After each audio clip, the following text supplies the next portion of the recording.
Hello students, welcome to my channel Medical with Nursing Officer, and today's topic is alcohol dependence syndrome. So alcohol dependence syndrome is very important topic, so we will cover it today. So what is this? So alcohol क्या होता है? It is a clear colored liquid होता है with a strong burning taste. The rate of absorption of alcohol into the blood stream is more rapid than its elimination.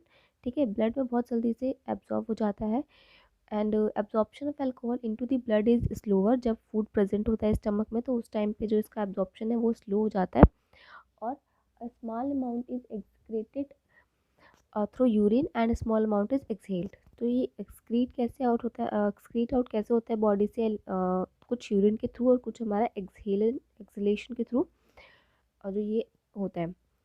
सो अगर हम alcohol की बात करें तो concentration of 80 to 100 mg of alcohol पर 100 ml of blood में, उसको हम इंटॉक्सिकेशन मानते हैं, इंटॉक्सिकेटेड मानते हैं. अगर ब्लड में 100 ml ब्लड में हमारा 80 से 100 mg तक अल्कोहल है, तो अगर कोई पर्सन 200 से 200 किसी पर्सन में अगर 200 से 250 mg ऑफ दी अल्कोहल पाया जाए 100 ml ऑफ ब्लड में, तो उसको हम बोलते हैं कि वो पर्सन टॉक्सिक स्टेज में आता है और कंफ्यूज रहता है और थॉट प्रोसेस उसका ऑल्टर्ड हो जाता है.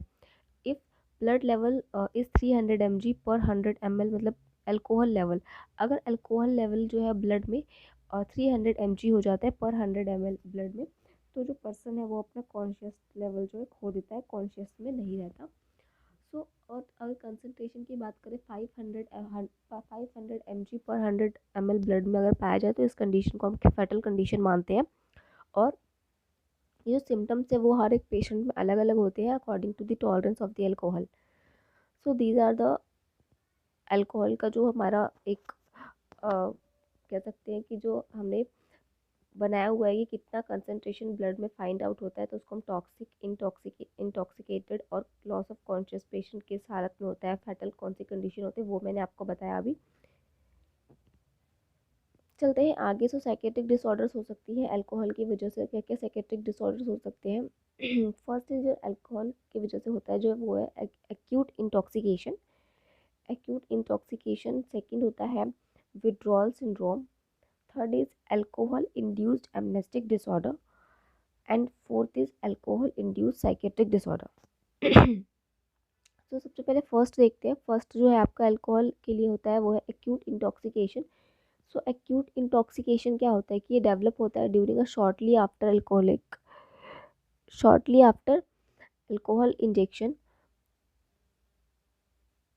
ingestion, that is ingestion, alcohol ingestion. It is characterized by clinically significant maladaptive behavior or psychological changes. For example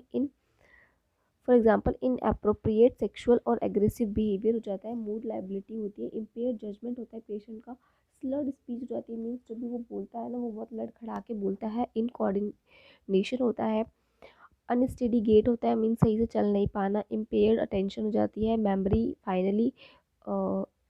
finally resulting in stupor और कॉमा. ठीक है.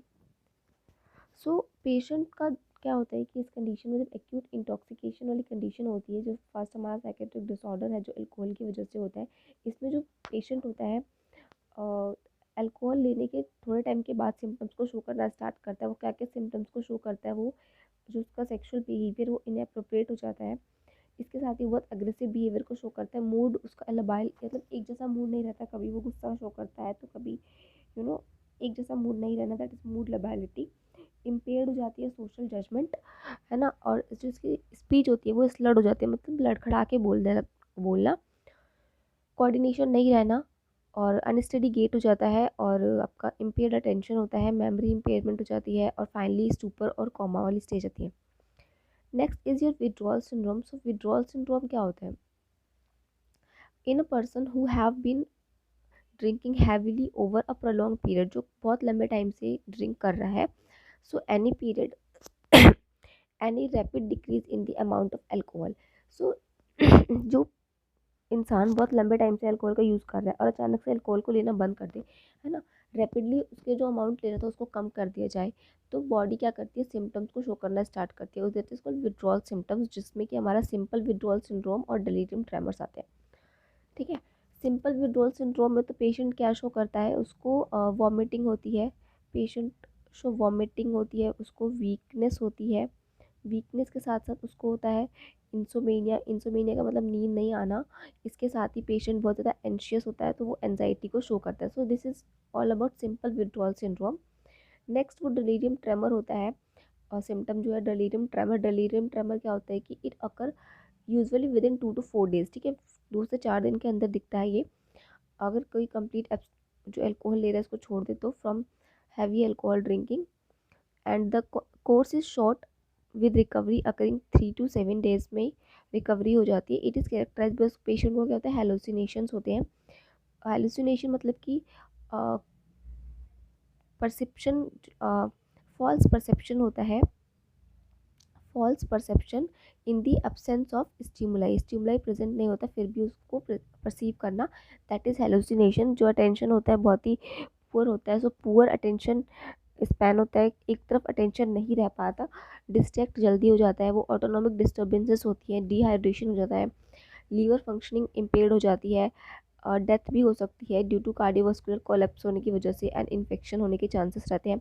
हाइपरथर्मिया हो सकता है पेशेंट को, और उसके साथ साथ सेल्फ इन्फ्लिक्टेड इंजरी भी हो सकती है, ठीक है, सेल्फ इन्फ्लिक्टेड इंजरी भी हो सकती है पेशेंट को। Third is your alcohol induced amnestic behaviour. So amnestic behaviour में क्या होता है कि जो क्रोनिक अल्कोहल अब्यूज़ वाले पेशेंट होते हैं associated with thiamine deficiency is most frequent cause of the amnestic disorder. Amnestic का मतलब होता है मेमोरी का इम्पेयरमेंट हो जाना, and in this condition is divided into 2 parts, that is Wernicke's syndrome and Korsakoff syndrome. ठीक है, वर्निक सिंड्रोम में क्या होता है कि Wernicke syndrome is characterised by prominent cerebellar ataxia.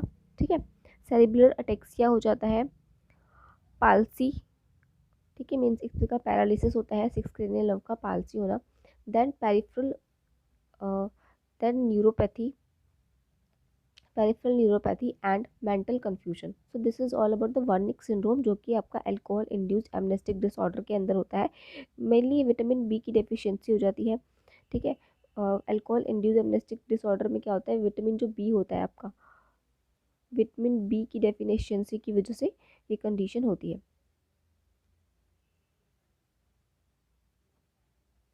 कॉर्सकॉफ syndrome next. So कॉर्सकॉफ syndrome क्या होता है, इसके जो प्रोमिनेंट सिम्टम्स होते हैं, इसमें जो है ग्रॉस मेमोरी डिस्टर्बेंस होती है, ठीक है, ग्रॉस मेमोरी डिस्टर्बेंस होती है, डिसओरिएंटेशन होता है, कन्फ्यूजन, कन्फैबुलेशन होता है, पुअर अटेंशन स्पैन होता है, जो अटेंशन है वो एक सही से नहीं रह पाना, मतलब बहुत जल्दी डिस्ट्रैक्ट हो जाना, डिस्ट्रैक्टिबिलिटी जो मैंने आपको बताया, then impairment of the insight, insight present नहीं होती पेशेंट को इस कंडीशन में, that is your Korsakoff syndrome.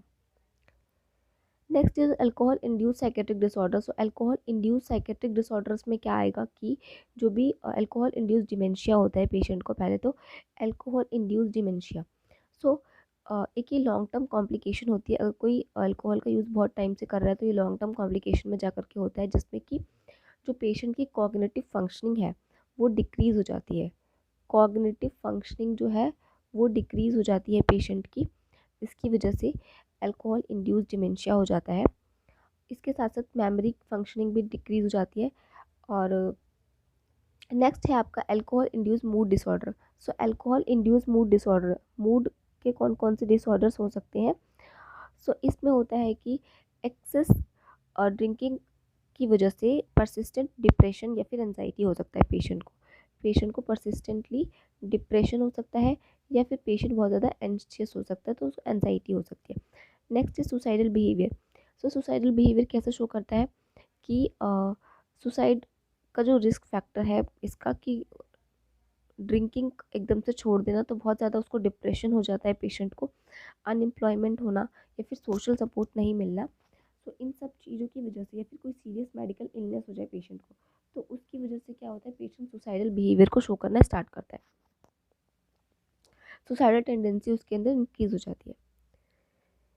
Alcohol induce anxiety disorder. So next is alcohol induce anxiety disorder. इसमें क्या होता है कि जो भी अल्कोहलिक पेशेंट्स होते हैं वो पैनिक अटैक एक तरीके का शो करना स्टार्ट करते हैं ड्यूरिंग एक्यूट विड्रॉल के समय जब भी पेशेंट विड्रॉल करना स्टार्ट करता है, अल्कोहल को छोड़ना स्टार्ट करता है, तो एंशियस हो जाता है, एंजाइटी बहुत ज़्यादा बढ़ जाती है, क्रेविंग होती है।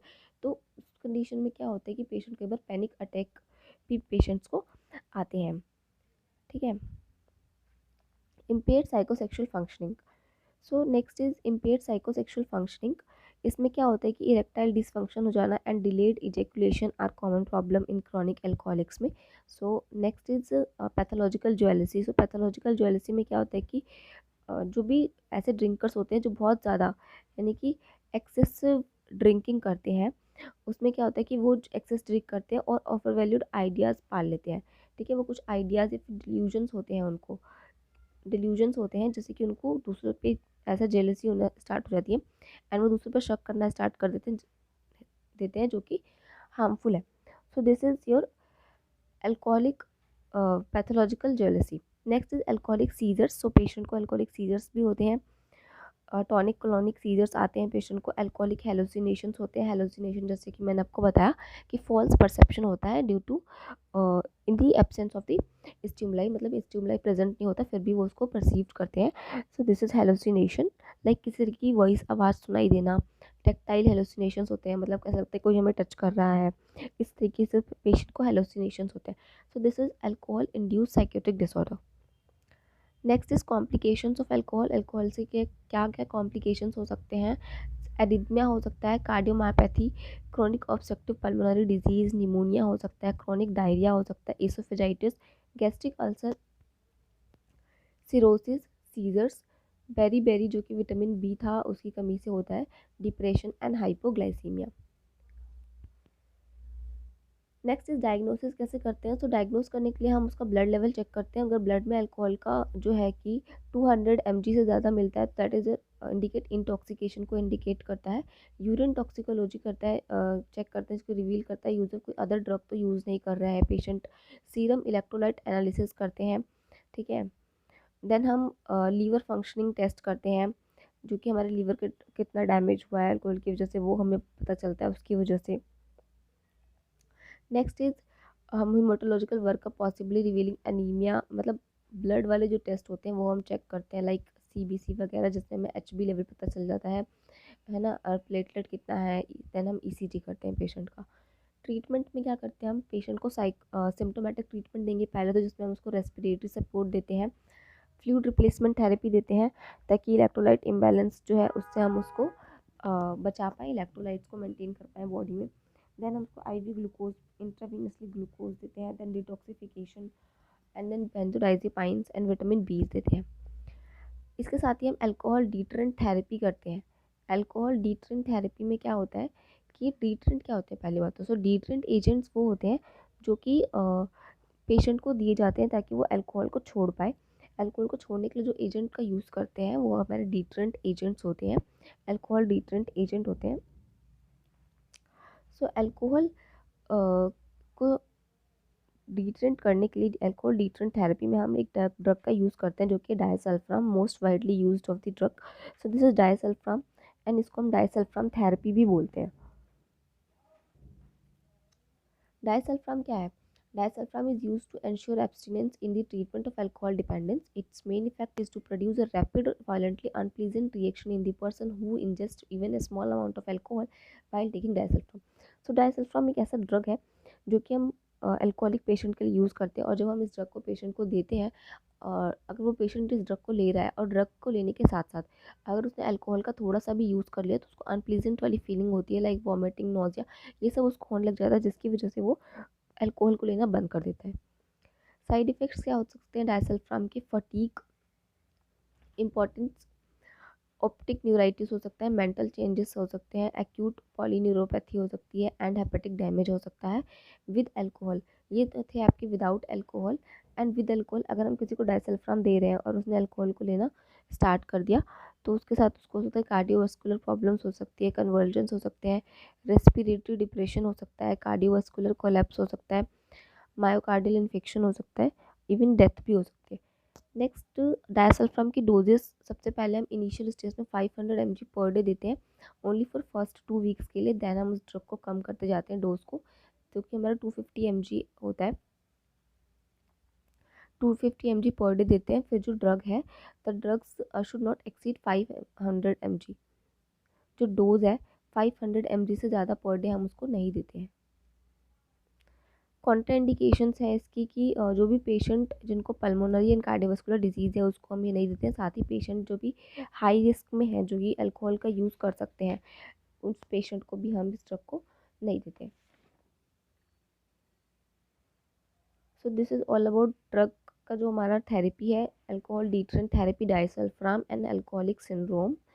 I hope you understand the lecture. If you understand, please subscribe to my channel and like the video. Thank you for watching.